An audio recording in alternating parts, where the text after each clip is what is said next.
प्रदान करने में महत्वपूर्ण भूमिका निभाई है।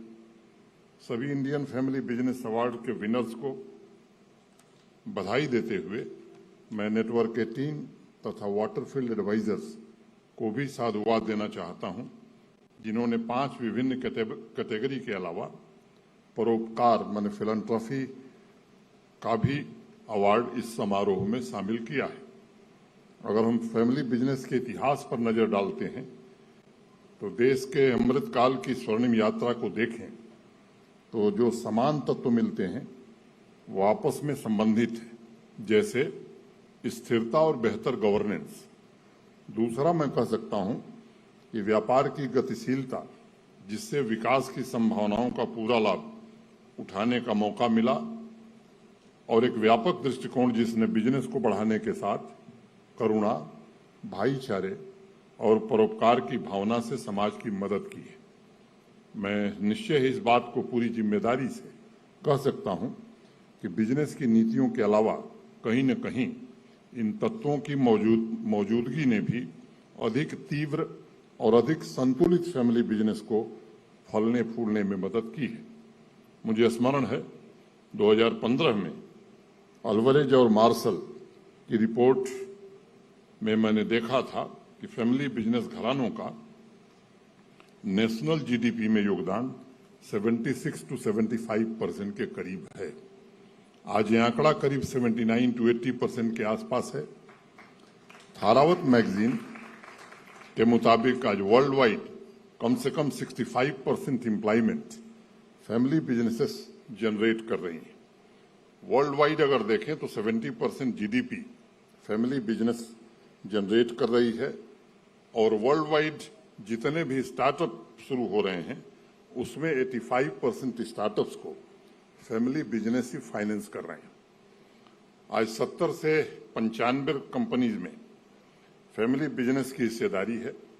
मतलब सैकड़ों साल बीत जाने के बावजूद नई जनरेशन ने न सिर्फ उन मूल्यों को बचा कर रखा है, बल्कि समय के साथ नई नीतियां, डाइवर्सिफिकेशन, नॉलेज तकनीक के साथ अपने आप को कॉम्पिटिटिव भी बनाए रखा है। It is this that gives the strength to the family businesses, and there is emerging perception that new penetration with their dynamism will add to the growing economic weight. In many areas of India's business success story, there is a strong family connection. PricewaterhouseCoopers की report अभी मैंने देखी है। उस report के मुताबिक 76% family business लगातार grow कर रहे हैं, और उन्होंने एक थर्ड जनरेशन इंडस्ट्रियलिस्ट का इंटरव्यू भी छापा है, और उनका कहना है कि आज भी परिवार की सदस्यों की अपेक्षाएं हैं कि बिजनेस में परिवर्तन के साथ साथ परिवार के मूल्यों, शेयर होल्डर्स की जरूरतों और सामाजिक नैतिकता को स्थिर बनाकर रखा जाए। इसका एक उदाहरण हमने कोरोना महामारी के दौरान भी देखा, जब तमाम मुश्किलों के बावजूद देश एक होकर उस भयानक महामारी से लड़ने का प्रयास कर रहा था। मुझे बताने की आवश्यकता नहीं है कि आज देश ही नहीं, विदेश में भी बहुत से लोगों के खून में कोरोना से लड़ने के लिए जो वैक्सीन कवच का काम कर रहा है, वो भी एक फैमिली कंपनी का ही उत्पाद है।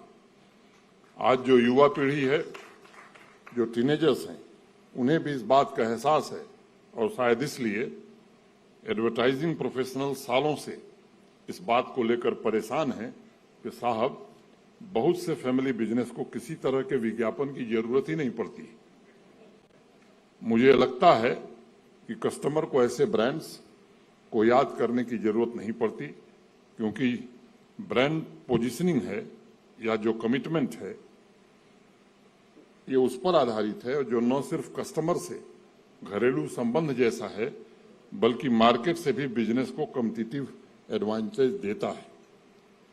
मित्रों, इस कॉम्पिटिटिव एडवांटेज के लिए मुझे लगता है कि देश आभारी है भारत के वर्तमान प्रधानमंत्री आदरणीय श्री नरेंद्र मोदी जी का, जिन्होंने 2014 से भारतीय अर्थव्यवस्था के हर क्षेत्र को रिफॉर्म के लिए तेजी से आगे बढ़ाया और एक तरह से मैं कहूं कि जीर्णोद्धार करने का काम किया। आप सभी देश के विशिष्ट बिजनेसमैन हैं और आपने स्वयं महसूस किया होगा कि किस प्रकार यह देश पिछले 8 वर्षों में विश्व की आर्थिक महाशक्ति बनकर उभर रहा है। कोरोना तथा वैश्विक अस्थिरता के बावजूद आज इंटरनेशनल मॉनेटरी फंड ने इंडिया का जीडीपी ग्रोथ प्रोजेक्शन 8.2 रखा है, यानी पूरी दुनिया में सबसे ऊपर। सबसे निकटतम स्पेन है जिसका जीडीपी ग्रोथ फोरकास्ट 4.8 है और उसके बाद चीन 4.4, कनाडा 3.9, अमेरिका 3.7 है।